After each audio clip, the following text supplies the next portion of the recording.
Admiral Hannah Kim rubbed her tired eyes and looked at the glowing screens on her desk. The blue light made everything in her dark office look cold and sad. She had been reading the same files for hours, but they never got easier to understand. Zarian 7 was supposed to be perfect. The planet had green forests, clean air that humans could breathe, and rich soil for growing food. It looked like the new home that Earth's people desperately needed. 10,000 brave people had signed up to go there and start a new life. Her nephew Minho was one of them. Now every single one of those people was gone.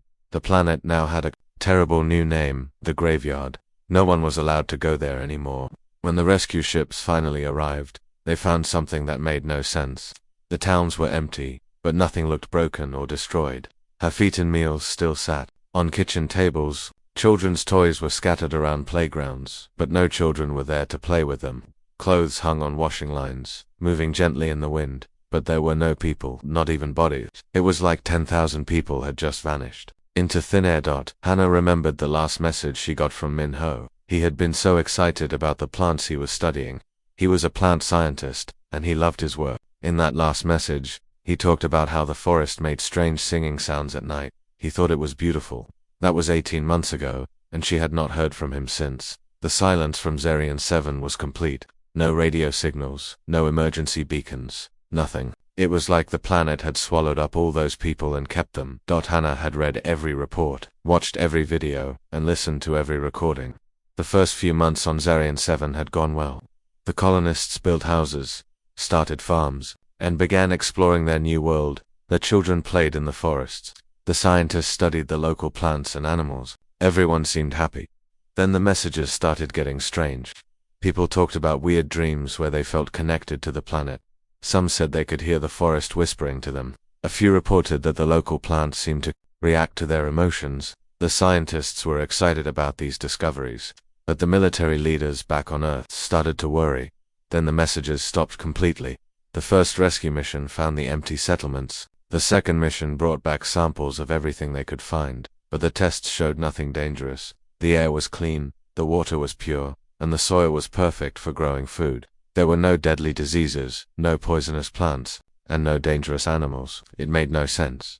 Hannah opened Minho's file again. His picture smiled back at her from the screen.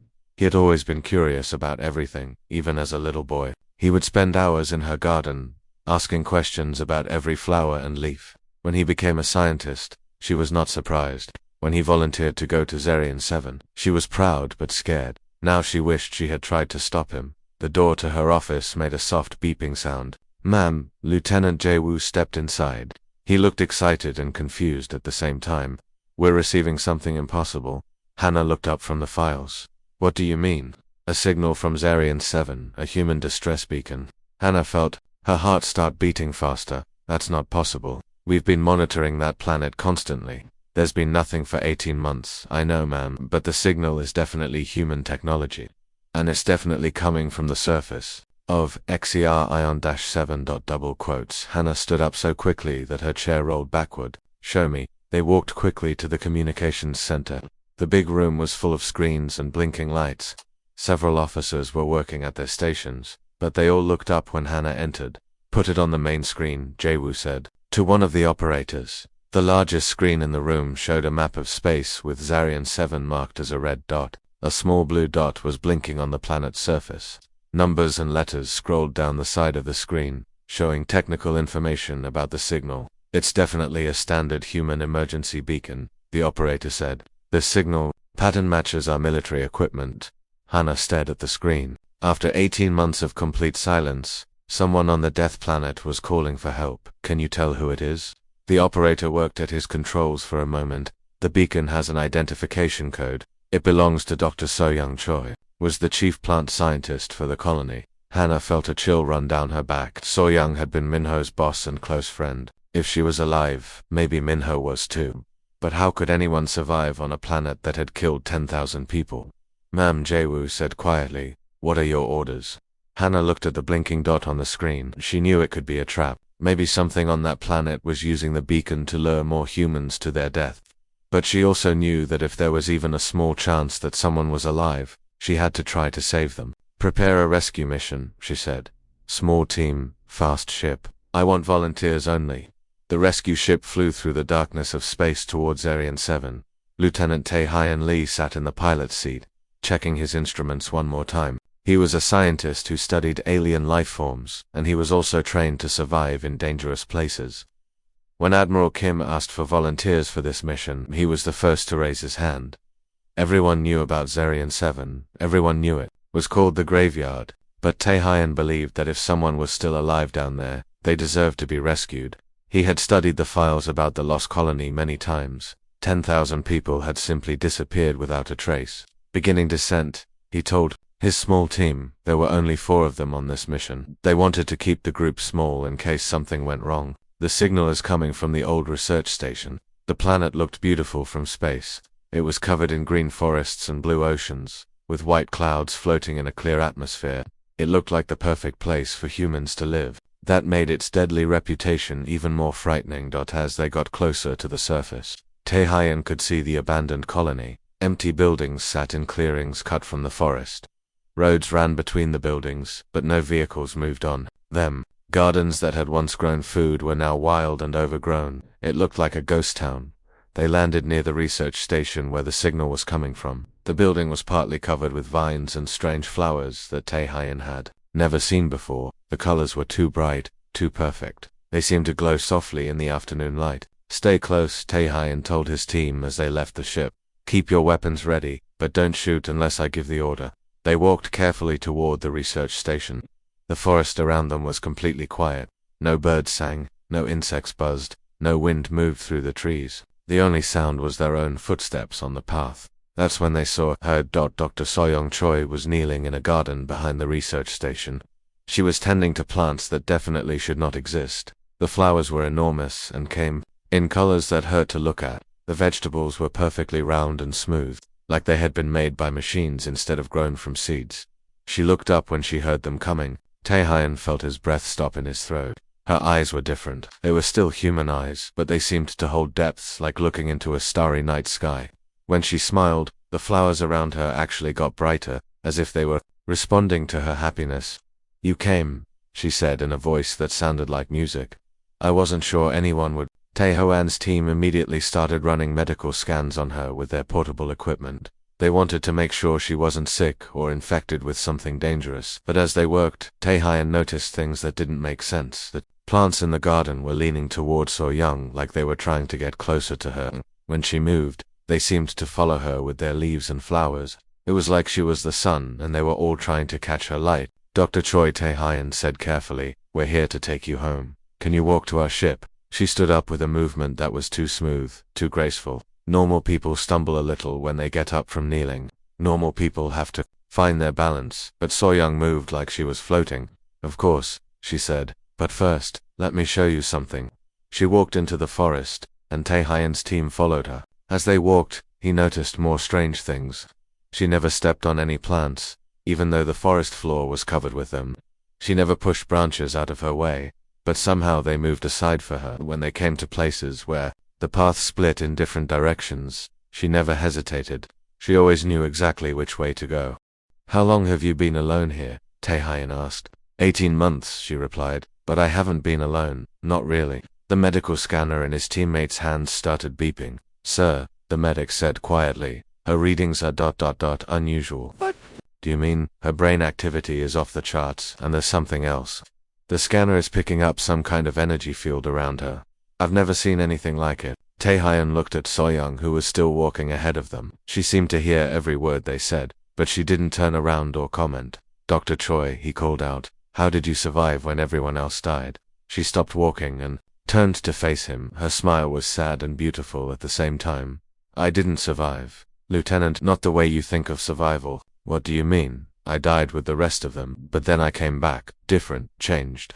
She touched the bark of a nearby tree and it began to glow with soft light. "The planet taught me things, showed me things. We became connected." Tae-Hyan felt a chill run down his spine. "Connected how?" "That's what I want to show you," she said. "But you have to promise me something. You have to promise to listen with an open mind. What I'm going to tell you will change everything humans think they know about life in the galaxy." So-Young led them deeper into the forest along a path that seemed to appear under her feet. The trees around them were bigger than any trees Tae-Hyan had ever seen. Their trunks were so wide that 20 people holding hands could not reach around them. Their branches reached so high that he could not see where they ended. Listen, So-young said, stopping in the middle of the path. Tae-hyun listened carefully. At first he heard nothing. Then, slowly, he began to notice something strange. The trees were making soft sounds, not the creaking of wood in the wind, but something else, something that almost sounded like voices whispering very quietly. What is that? One of his team members asked. The planet is talking, So-young said simply. It's been talking for millions of years, but no one has been able to understand it until now. She walked over to one of the huge trees and put her hand flat against its bark. The moment her skin touched the tree, something amazing happened. Lines of light began to glow under the bark, spreading out from where her hand was, like veins carrying light instead of blood. The light was soft and blue, and it pulsed like a heartbeat. The planet is alive, she explained. Not alive the way you and I are alive, but it thinks and feels and remembers. It has been sick for a very long time. Dying slowly, Tae-hyun looked at his scanner. The energy readings were going crazy. The numbers on the screen were jumping around, so fast he could barely read them. What kind of energy is this? Life energy, So-young said. The planet's consciousness. It's trying to communicate with you, but you can't hear it yet. What happened to the colonists? Tae-hyun asked. He had to know, even though he was afraid of the answer. So-young's face became sad. We killed it without knowing. The machines we brought to change the planet, to make it more like Earth, they were like poison to it. The planet was dying faster because of what we were doing. She moved her hand to a different part of the tree, and the glowing lines followed her touch. In desperation, it tried to understand us. It absorbed the colonists into itself, not to hurt them, but to learn from them. It wanted to know what we wanted, why we came here, what we were trying to do. Absorb them. Tae-hyun felt sick. You mean it ate them? No, not like that. Think of it more like becoming part of a dream. The planet took their consciousness, their memories, their thoughts. It was trying to understand human minds. Tae-hyun's team was backing away from the glowing tree, but he stayed close to So-young. What about you? Why are you different? Was the last one, she said. By the time it reached me, it had learned enough from the others to try something new. Instead of just absorbing me, it tried to connect with me, to share consciousness instead of taking it. The forest around them began to glow, not just the trees she was touching, but all the trees, all the plants, even the ground under their feet. It was like being inside a living galaxy, with stars made of plants instead of fire. It worked, she continued. We became connected. I could feel what it felt, and it could understand what I was thinking. Through me, it learned about human dreams. It learned that we were not trying to hurt it on purpose. We just didn't know it was alive. Tae-hyun stared at her. You're saying this planet is conscious? That it thinks? Yes. And it's not the only one. There are others like it all over the galaxy.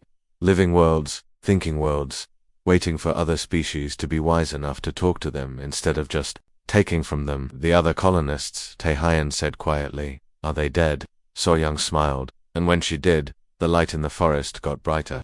They're sleeping inside the planet's consciousness, dreaming, learning.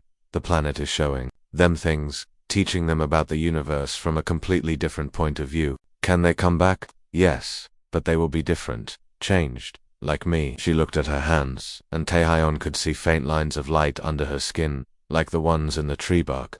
We will still be human, but we will also be something more. We will be able to talk to living worlds, to understand forms of life that we never imagined before. One of Tae-hyun's team members grabbed his arm. Sir, we need to leave. This is too dangerous. But Tae-hyun was fascinated.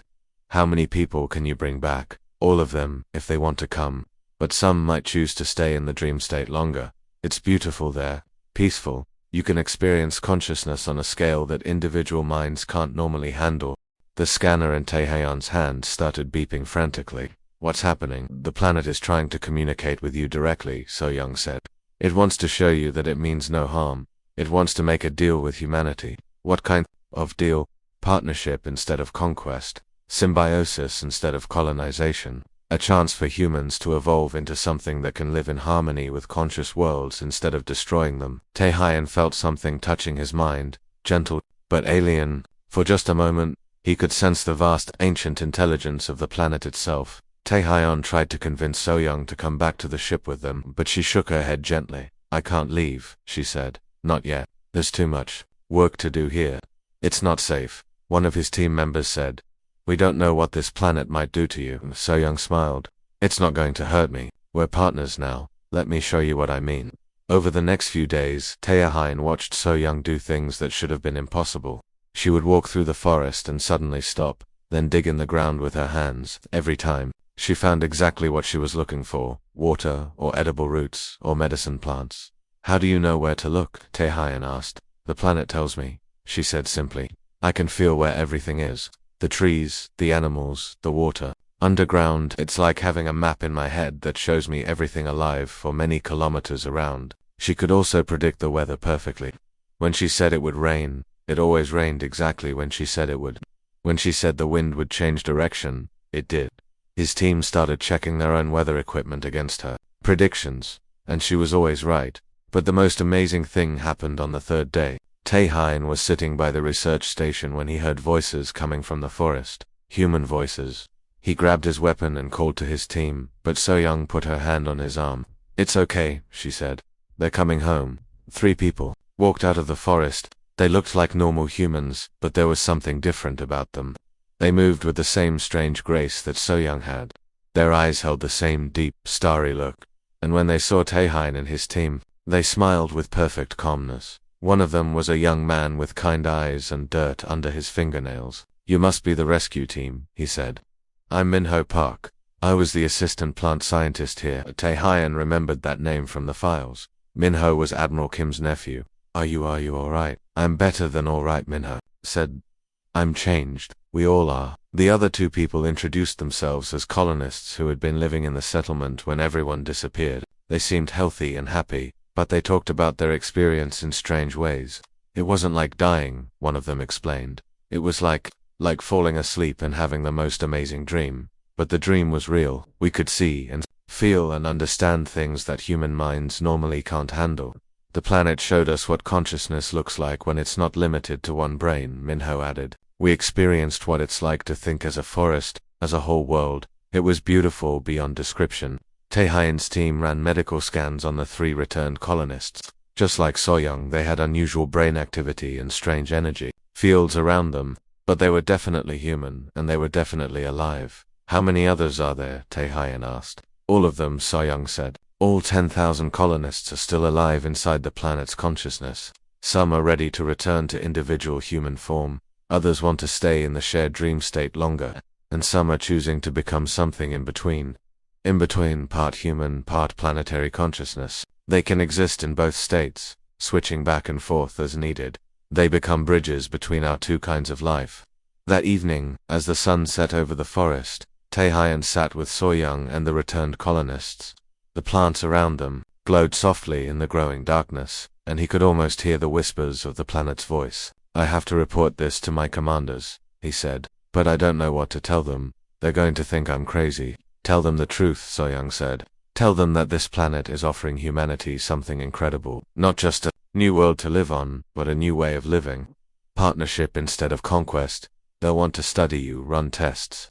Maybe try to use this connection as a weapon. Minho laughed, and the sound was like wind through leaves. They can try, but it won't work that way. The connection can't be forced or stolen. It has to be freely given and freely accepted. The planet consciousness won't bond with anyone who comes with violence or greed in their heart. So Young looked up at the stars that were beginning to appear in the dark sky. This is bigger than just one world. Teohain, the planet has shown me that there are others like it scattered throughout the galaxy. Living worlds, conscious worlds, waiting for species that are mature enough to be partners instead of conquerors. You're talking about changing everything, Teohain said. The way humans explore space, the way we colonize planets, everything. Yes, she said simply. The planet took thousands of our people and transformed them to save billions more. It's offering humanity a chance to evolve, to become something better than we are. But the choice has to be ours. Teohain knew that his report would change everything. The question was whether humanity would be brave enough to accept the change. 6 months after the rescue mission, So Young stood in the biggest meeting room. On Earth, the Galactic Colonial Council had called an emergency session to hear her testimony about Zarian 7. Representatives from every human colony world sat in rows of seats that curved around the speaking platform where she stood.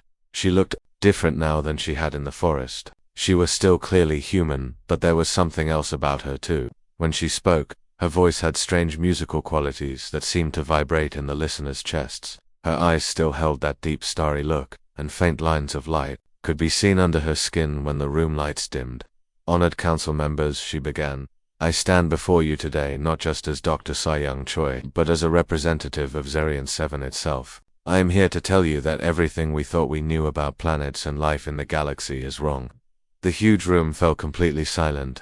Over 1,000 people stopped talking, stopped moving, stopped even breathing loudly. Young's voice seemed to fill every corner of the space. Zerion 7 is alive, she continued. Not alive like animals or plants, but alive in a way we never imagined. It thinks, it feels, it remembers, and it is not alone. There are hundreds of conscious worlds scattered throughout the galaxy, waiting for other species to become wise enough to talk to them instead of just taking from them. Admiral Hannah Kim sat in the special viewing area above the main floor. She watched her nephew Minho, who was sitting at a special table with a strange device attached to his head. The device looked like a metal crown with wires and lights, and it was somehow connected to his brain. Through this device, he was translating communications from the planet itself. The planet is speaking now, Minho said in a voice that sounded like his own but with an echo that seemed to come from very far away. It says that humans are not the first species to find conscious worlds. Many others have come before. Some learned to live in partnership with the planetary consciousness. Others tried to take what they wanted by force. What happened to those who used force? Asked the council leader. Minho's eyes closed for a moment as he listened to something only he could hear. They were absorbed completely. Their consciousness was taken into the planet to protect it from their destructive intentions. They became part of the planetary mind and lost their individual identity forever. A worried murmur went through the crowd. So-young raised her hand for silence. But that's not what happened to us, she said.